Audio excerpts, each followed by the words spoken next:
It's been a bit of a weird month for Nintendo, hasn't it? We had an alarm clock, a music streaming app, and a few other unexpected announcements in there.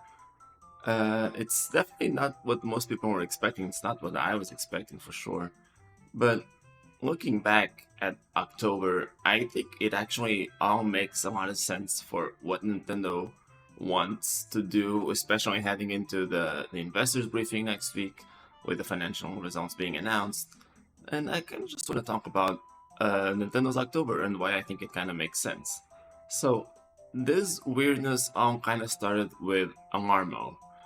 On October 9th, I believe Nintendo announced something called the Nintendo Sound Clock Alarmo, which is an alarm clock that plays Nintendo music to wake you up, and it has the characters from Nintendo games showing up to help you wake up with voice clips and other sounds. And it kind of gets more intense if you take too long to wake up because it has a motion sensor that detects how you move, so it knows whether you're actually getting up or not. It's a very interesting concept. It only really works if you sleep by yourself, so it's not really for everyone. I know I couldn't use it. But the product itself is very cute and the concept is fun, and I kind of want to buy it just because it looks adorable and it's a Nintendo thing. I mean, I can't help it. But it is $100, and interestingly, you can only buy it if you have a Nintendo Switch Online subscription. It is also available for sale at physical stores like the Nintendo New York store. I don't know if you still need a subscription to buy it there. I'm not American, sorry. But if you want to buy it from the Nintendo website, you need to have a Switch Online subscription. And this kind of plays into, what Nintendo wants to do with Switch Online and what it wants to tell investors. So you hear it almost every time there's a financial briefing from Nintendo that they're working on ways to increase the value of the Switch Online subscription. And obviously you have the NES and SNES games and Game Boy games on the Switch itself. You have online multiplayer, but Nintendo is obviously, and it's become very apparent this month that they're always trying to look for ways to increase that value even more so. And Alarmo is obviously a way to do that. You can only get it if you're a Switch Online subscriber. On top of paying the $100 that the alarm costs, you need to be paying at least $20 a year for Switch Online. But it does give you access to something that other people can't normally buy. Then, later in the month, you got the Switch Online playtest, which is also kind of interesting. So this one is actually exclusive to the members of the Switch Online Plus expansion pack membership. So it's not for the entire Switch Online subscription. And more importantly, it was only available if you were already subscribed the moment it was announced. You couldn't subscribe later to get access to it. So it's not so much an incentive for people to renew the subscription right now, maybe, but I think it does plant that idea in your mind that, oh, if I'm subscribed, I can get access to stuff like this in the future. So maybe I should give that subscription. So that's definitely interesting as well. And you kind of see that theme play out through the entire month. The following week, I believe, they announced a new game for the Nintendo 64 catalog on Nintendo Switch Online Plus expansion pack, and it was Banjo-Tooie, which was like a huge deal. We know people love Banjo. I personally never played any Banjo games, but if you know Nintendo history and Rare, Banjo is this huge franchise, and Nintendo probably knows very well that people will stay subscribed just to play that game, very likely. So there's another very interesting announcement that plays into this idea that Nintendo wants to increase the value of Switch Online because it needs to keep those subscriptions, it needs to keep that recurring revenue. And heading into the investors meeting, it's super important for them to tell those investors that, hey, we're still making all this money and we're getting all the subscriptions people that are staying because of the things that we are offering. And that kind of leads into the latest announcement from Nintendo, Nintendo Music, which is a streaming service for music that is also exclusive to Nintendo Switch Online. Not the expansion pack, so every Switch Online subscriber gets access to it. And it's such a genius idea. And, obviously it justifies so much of what's been happening. Nintendo takes down a lot of videos on YouTube that have Nintendo Music on it. And people have been asking for years now, like, if you're going to take these videos down, you need to give people access to the music from your games. Like, people want to listen to it. You could only stand to gain from that. And so they did. They made this app, Nintendo Music. You download it on Android and iOS. It's not on desktop platforms, which is a bit unfortunate. And worse yet, at least the Android version doesn't seem to support casting, so you can't even listen like on a smart speaker or something. That kind of sucks. But the concept is genius. So, and it started off pretty well too. Like, you have a lot of these songs from Nintendo games from various generations. They clearly focused more so on the Switch. There's like 9 Switch games that have their soundtracks on the Nintendo Music app, but they also have songs from Nintendo 64, NES, SNES, even the Famicom specifically, Game Boy Advance, and the original Game Boy, even Metroid Prime from the GameCube. There's a soundtrack from that game in Nintendo Music, and you can listen to it all at no additional cost if you have Switch Online. So I know some people complain that these things should just be on Spotify or platforms that people are already using, and I kind of get it, but at the same time, not really. So here's the thing. Spotify, for one thing, it wouldn't be a super good revenue source for Nintendo. They would have to license those tracks. Only a very small portion of what you're paying would probably go to Nintendo. And from Nintendo's perspective, they would be asking people to pay more to someone else to have access to their products. It doesn't really make a lot of sense conceptually when you think about it, because you'd be giving your money to Spotify or Apple Music, which you might not even want to. Like, I'm not subscribed to a music service like that. So it doesn't make sense for Nintendo, I think, from their perspective, to ask people to pay for this other service that's totally unrelated to them to have access to their music. So to have this included in the base subscription, which is already very cheap, you pay $20 a year. I think I saw someone do the math on Reddit, it was like 5 cents per day. You already have all this stuff that you're getting with that. And now you have this streaming service that has hours of music on it. And you have this option to extend songs up to 60 minutes each. You can hide spoilers, so if you're listening to music from a game you haven't played or finished, you don't hide songs that may contain spoilers for parts of the game that you haven't played yet. It has these really cool things that Nintendo could only really do by having their own app rather than putting it on Spotify. So it really makes a lot of sense when you think about it that way. And it's a really genius idea, and it's something that investors actually ask Nintendo about directly, because investors and Nintendo said, like, we are aware of the interest in the music. This was not that long ago. We are aware that people are interested in the music from our games. So this is just like the perfect way to capitalize on that interest. It increases the value of Switch Online. They're going to go into these meetings saying, like, we have all these reasons now for people to stay subscribed to Switch Online. The subscription numbers are probably going to be up that much more. And so it's this really genius idea for Nintendo to make more money, but also do it in a very Nintendo way that, is very catered to their fans. It's not, they don't really want to have to play with other companies that much. If they can, they'd rather have this ecosystem of just Nintendo things. And this is just the perfect way to do that for them. As for the service itself, I do think it's pretty good. Like, one thing that is kind of weird about me, I think, is that I don't really listen to video game music that much. I appreciate a lot of it, like Zelda music especially. Absolutely love it. But I don't listen to it a lot. I've been using Nintendo Music on my phone for a while, since it came out. And I've been trying to go through like all the soundtracks that are on there, just so I can familiarize myself with it and try to get more into that sort of idea of listening to game music.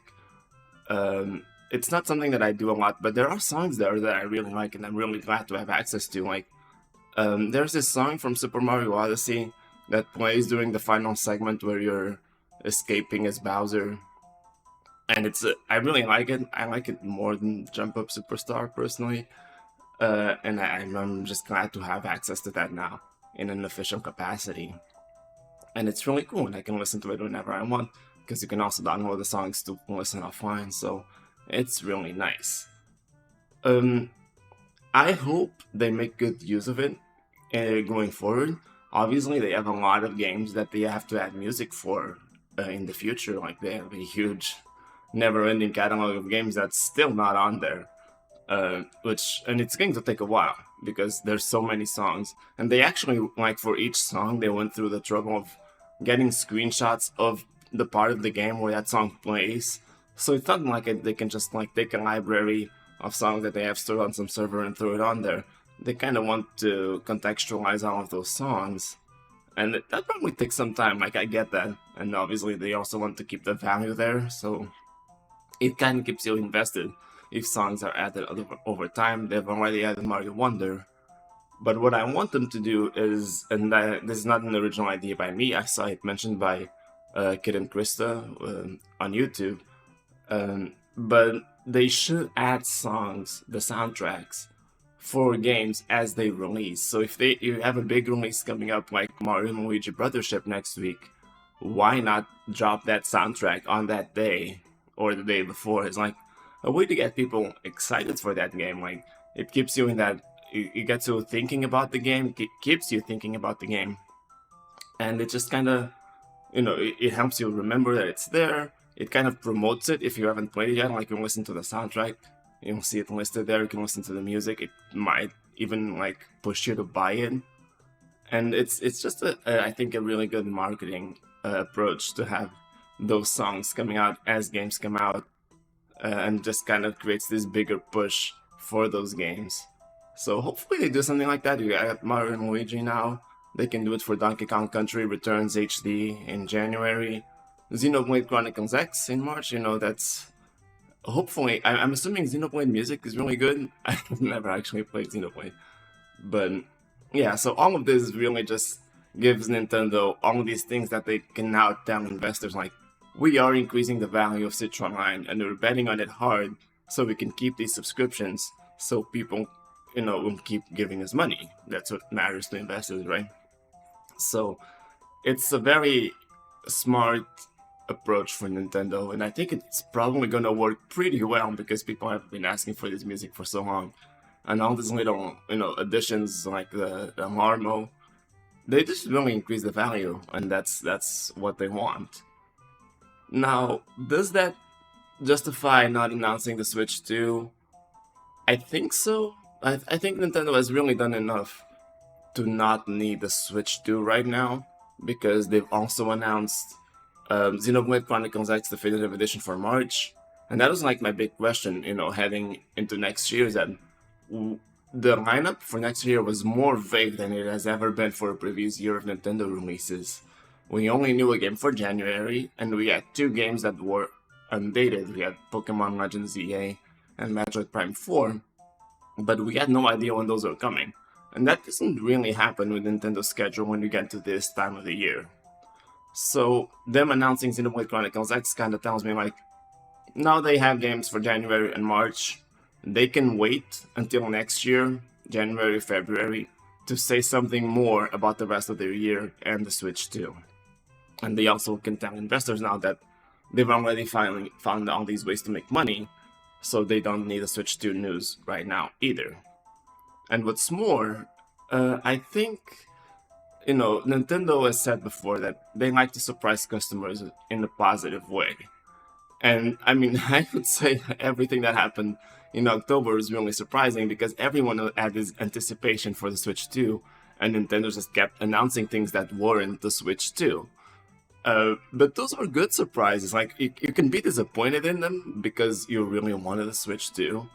But like, Alarm was a really cool product. The NSO playtest was really curious, and a lot of people are actually having fun with it. Nintendo Music is awesome. It's like something that people have been asking for so long.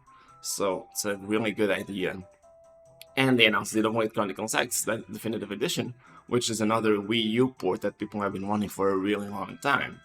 So they had all these surprises. They had people glued to their screens waiting for the Switch 2, and they had all these surprises, things that people actually weren't expecting but wanted. You know, it's easy to forget that you kind of want these things because you're so focused on the one thing that you're looking forward to right now. But these are things people have been asking for a really long time, so they're good, positive surprises in Nintendo's eyes.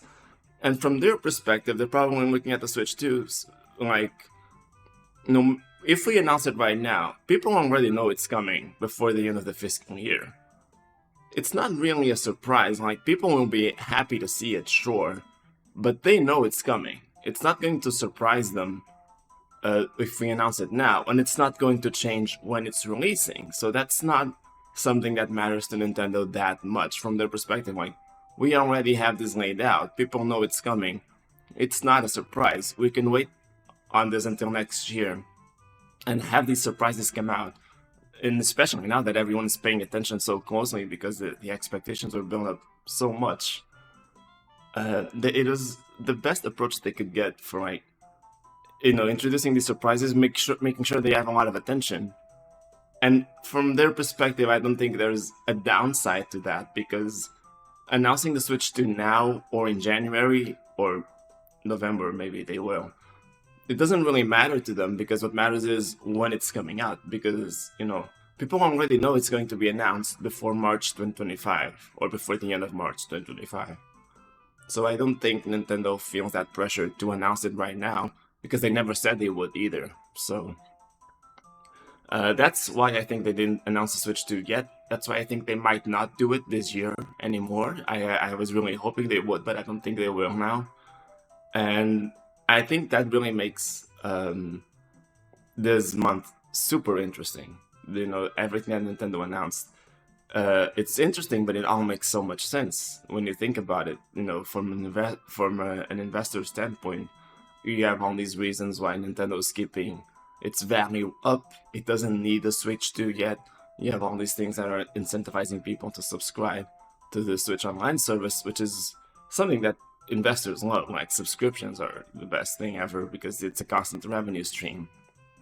So yeah, that was Nintendo's October. That's my take on why we didn't get the Switch 2 announcement. I don't think it will happen this year. Maybe at the investors meeting briefing they will mention it with a more specific time frame. They could totally do that. I could see that. But I don't think we will get a lot of concrete information on the console itself or on the games this year. But that's okay, because we got a lot of cool stuff in October. And I'm really glad we got what we got. Like, as disappointed as I can be that I didn't get the Switch 2. I think it's all very cool to see. So yeah, I'm looking forward to the future of Switch music. I hope I can buy an Armo at some point. And obviously, you know, we'll say Switch 2 next year. I'm also very excited for that, but it won't happen when it happens. And it's not that far away either way. So yeah, that's about it. Thank you so much for watching, and I'll see you guys in the next one. Bye. Hey there! If you watched until the end, thank you so much for staying with me for all of that. And I just want to apologize. Like, I know this is like the 4th time I'm trying to start a YouTube channel. It's just, life is so complicated, and it's really hard to find time to do this with my work. But I've been finding myself with a little bit more time on the weekends. And so I'm trying this approach where I record more off the cuff, very lightly edited, unscripted videos, just with my thoughts on things that are happening or things that I'm doing. And I hope you'll enjoy it. And, you know, if you can support me, you know, by subscribing and staying tuned, that would mean a lot to me. And maybe someday I can just start doing this full time. It's a big dream, but, you know, I would like to. So yeah, thank you so much for watching, and I'll see you next time.